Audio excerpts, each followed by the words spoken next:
What is going on, guys? It's your boy Kendrick, and welcome to another episode of The Pondering. So, I've been married for 5 years now, going on 6. So, about 5.5 years. So, December will be 6 years that me and my wife been married.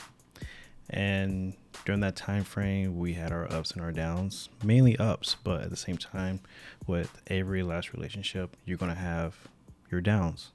And there was a time period of whenever we had to take a break from each other and kind of just reevaluate our lives and reevaluate like what we want and ourselves and also in our partner. And during those tough times, we actually went to a lot of therapy to make sure we were able to understand each other a lot more. We sat down and communicated with each other and asked each other what we need.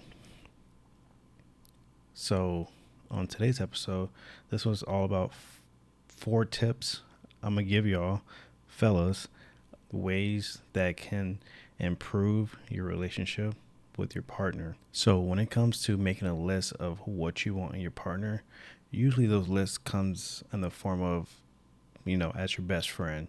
You want to have a partner who you can relate to, you could vent to, who could lift you up and tell you when you're wrong or anything like that. So you want to have a best friend when it comes to your relationship.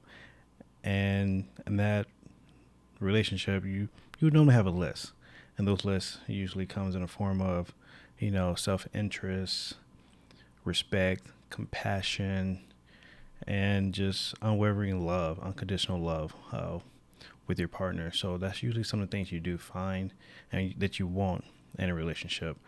And so, first one, I'm going to start off with showing great communication because that is key when it comes to any relationship with anybody. It could be your best friend, your mom, dad, co-workers, job.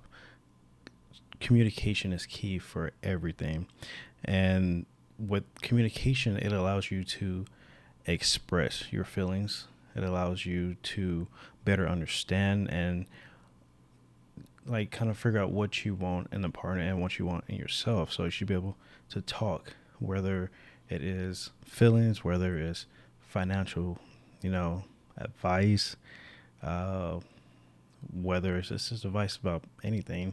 You want to have the open communication. It can also be a communication if you have kids.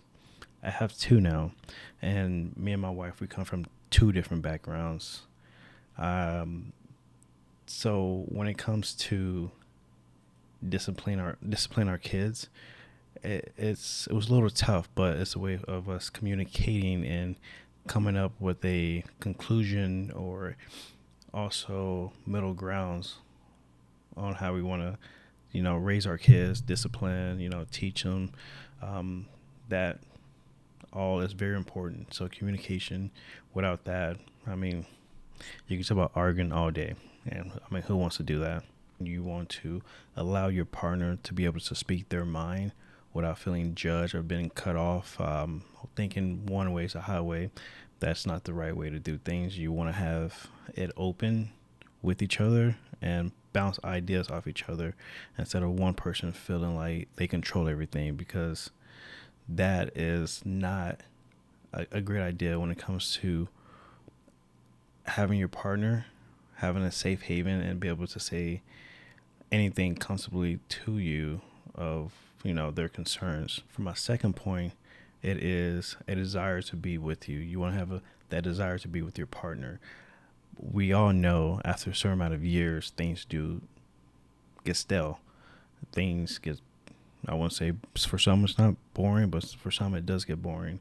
Having that same routine. And then after that, you kind of forget what it's like,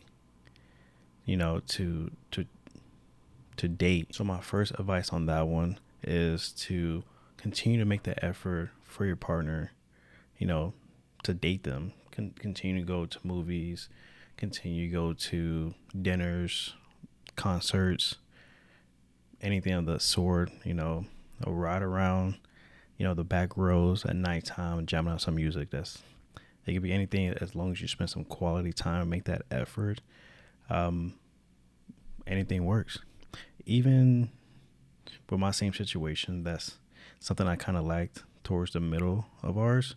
So things started to get, this daily routine. No one wants to have that kind of, it's boring. So I make the excuse that I have kids and we're always so busy. No, you got to make time. You could be able to find babysitters. You have, parents, siblings. Like, again, you got hire babysitters. You have to make time. You want them to feel special. You want every day to feel exciting. So continue to date and everything will work out. You get those butterflies again. You get that spark. Yeah, that's good. For the third one, I want to talk about is being emotionally mature. That's very, very important. No one wants an immature person, individual partner to be with who gets upset about the slightest thing.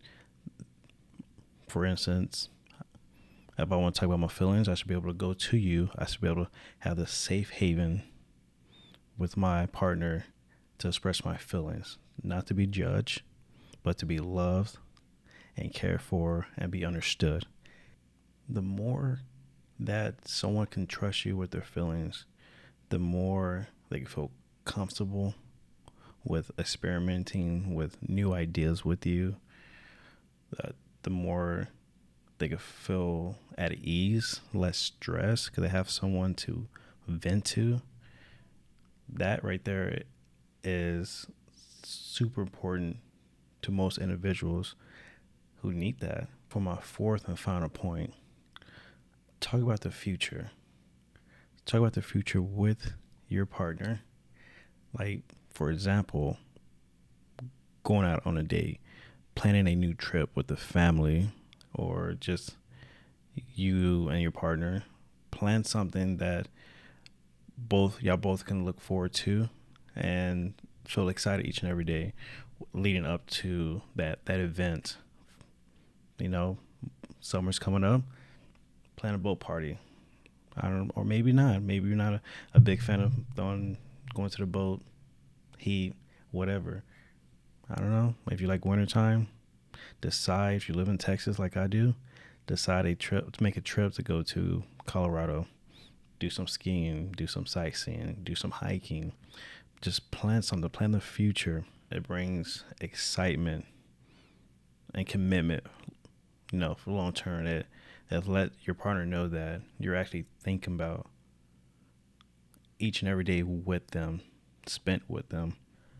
Well, there you go. Those are my 4 tips, not in any particular order, but those are just my 4 tips where I think it could benefit you long term in your relationship.